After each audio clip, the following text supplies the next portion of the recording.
నమస్తే welcome to పూరా local. నేను మీ సంపత్ కుమార్. మొన్న పరేడ్ గ్రౌండ్లో దేశాన్ని ఉద్దేశించి ప్రధాని నరేంద్ర మోడీ దిశానిర్దేశం అయితే చేశారు. అందులో ముఖ్యంగా విచ్చలవిడి ఖర్చు చేయకుండా బంగారాన్ని సంవత్సరం పాటు పొదుపుగా కొనుగోలు చేయండి, అలాగే పేద మధ్యతరగతి వాళ్ళు లగ్జరీస్ పోకుండా అదుపులో తమ యొక్క వస్తువులను కొనుగోలు చేయడం కానీ, అలాగే వంట నూనెను తగ్గించుకోవడం కానీ, ఎలక్ట్రిక్ వస్తువులను యూజ్ చేయడం, అలాగే డీజిల్ పెట్రోల్ని కూడా తక్కువగా యూజ్ చేయడం, పబ్లిక్ సర్వీస్ని యూజ్ చేసుకోవడం లాంటి అంశాల గురించి ఆయన అయితే దేశానికి దిశానిర్దేశం చేశారు. త్వరలో కరోనా లాంటి సంక్షోభం వచ్చే అవకాశం ఉన్నందున ప్రజలు ఇప్పటి నుంచి సిద్ధంగా ఉండాలని, దానికి అనుగుణంగా ప్రవర్తించాలని చెప్పి కూడా ఆయన చెప్పారు. దానివల్ల ప్రజలు దాన్ని ఎట్లా తీసుకుంటారు, దానివల్ల ఎటువంటి ప్రయోజనం ఉన్నాయని మనతోటి మాట్లాడడానికి BJP senior leader Alka Manoj గారు మనతో ఉన్నారు. వారిని అడిగి మరిన్ని వివరాలు తెలుసుకుంటాం. నమస్తే మ్యామ్. नमस्ते to all of you. Ma'am, प्रधानी मोदी बोला ना, उसके बारे में बताएं। सर, मोदी जी ने तो देश के हित के लिए बोला है। जैसे कि आप सब लोगों को मालूम है कि वार जो चल रहा है तो उसका जो इफेक्ट ऑल ओवर वर्ल्ड में है, तो उसकी वजह से हमारे प्रधानमंत्री जी उन्होंने बोला है कि 1 साल तक खाली सोना मत खरीदो। 1 साल में क्या हो जाएगा सर?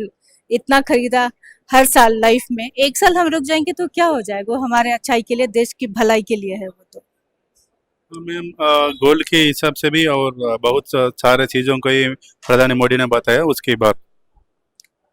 देखिए, गोल्ड का तो मतलब हो गया कि हमने इतना खरीदा, फिर 1 साल के बाद हम फिर से खरीद सकते हैं। और अभी जो पेट्रोल वगैरह का भी जो है, पेट्रोल डीजल का भी जो है, तो ये वार की वजह से सप्लाई नहीं हो पा रहा ना। अब हमारे देश में तो फिर भी अभी ठीक है सब कुछ, दूसरे देश वगैरह में देखिए कितना ज़्यादा प्रॉब्लम है उन लोगों को। अभी हमारे प्रधानमंत्री जी मोदी जी हैं तो इतना देर तक हम लोग इतना अच्छा से चल रहा है, हमारा जो पॉपुलेशन है उसके हिसाब से सब कुछ बहुत अच्छा चल रहा है। दूसरे देश में तो बहुत, आप देखिए बांग्लादेश में क्या हालत है, पाकिस्तान में क्या हालत है, श्रीलंका में क्या हालत है, उससे तो हमारा इंडिया बहुत अच्छा है। अभी इंडिया तो क्या है, हाईएस्ट ग्रोइंग कंट्री है, पूरा वर्ल्ड इंडिया में इन्वेस्ट करना चाहता है। ऐसा है तो क्यों है? क्योंकि हमारे प्रधानमंत्री इतने अच्छे हैं, इतना अच्छा काम कर रहे हैं, इतना ग्रोथ किया, इसीलिए। तो अभी थोड़ा सा हमें सोच समझ के थोड़े दिन के लिए, जब तक ये वॉर खत्म नहीं होता है, वॉर खत्म हो जाएगा सब कुछ नॉर्मल हो जाएगा। मैम, गोल्ड के हिसाब से गोल्ड वर्कर प्रोटेस्ट कर रहा है, हमारा हालत कैसा रहता है, हम छोटा मोटा काम करके जीवन चलता है, बड़ा बड़ा ज्वेलर्स के छोड़ो, हम छोटा शॉप्स रहता है उसमें काम करते हैं, हमारा क्या हालत होता है उसके बारे में सोचना पड़ता है, वो बोल के प्रोटेस्ट कर रहा है। उसके बारे में क्या बताते हैं? नहीं, हम इन भाइयों से भी, बहनों से भी हम यही निवेदन करते हैं कि आप थोड़ा सा संयम रखिए।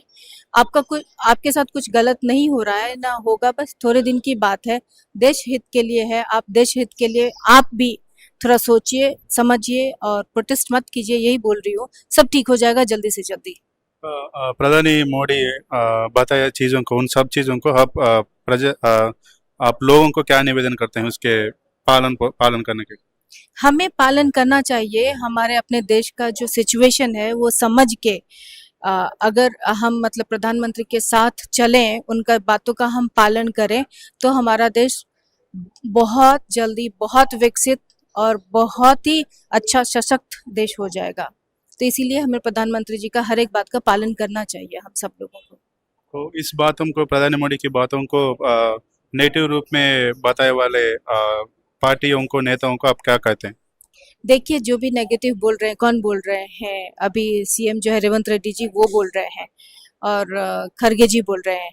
जब से रेवंत रेड्डी जी आए हैं तब से रियल स्टेट का हालत क्या हो गया, तेलंगाना कितना बूम पे था, अभी कितना नीचे चले गया है। तो उसका जवाब कहाँ देंगे क्या रेवंत रेड्डी जी? कभी दिया क्या? इतना क्वेश्चन किया हम लोगों ने, कभी दिया क्या? नहीं दिया उन्होंने।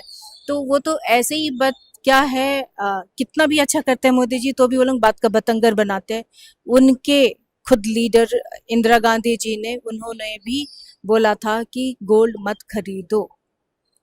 तो जो सिचुएशन है उस हिसाब से उन्होंने बोला था, तो वही अभी हमारा भी जो वार के कारण जो सिचुएशन है उस हिसाब से मोदी जी ने बोला है, तो इसमें गलत नहीं है ना, ये तो देश के हित में है।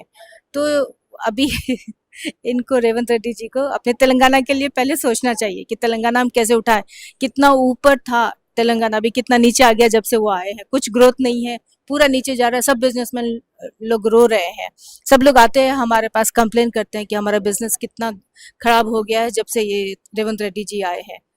तो उसका हम क्या बोले? वो तो पहले रेवंत रेड्डी जी को सीखना चाहिए कि हम तेलंगाना को कैसे ऊपर उठाए।